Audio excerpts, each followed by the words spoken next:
માતાજી મિત્રો 30 ડે ચેલેન્જનો આજે 15મો દિવસ છે અને આજે વાતાવરણ કંઈક ઝાકળવાળું છે, એકદમ ઝાકળવાળું વાતાવરણ.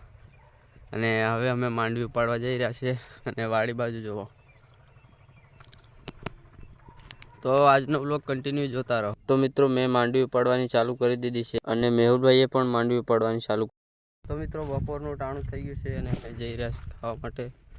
અને આટલું ઉપાડ્યું છે લીમડાની આગળવાળું અને હવે અમે જઈ રહ્યા છીએ ઘરે. તો આજે 15મો દિવસ છે અને હવેથી આપણે બ્લોગ થોડાક ચેન્જ કરીશું કે આમ આડી સ્ક્રીનમાં નહીં આવે, હવે ઊભી સ્ક્રીનમાં આવશે. થોડુંક ચેન્જ કરશું અને ટાઈમ સવારે 7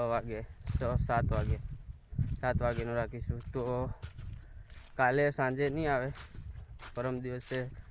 પરમ દિવસે સવારમાંથી આવશે બ્લોગ. તો લાઈક અને સબસ્ક્રાઈબ કરતા જજો. તો ફરી મળીશું બીજા બ્લોગમાં. ત્યાં સુધી જય માતાજી અને એન્જોય કરો.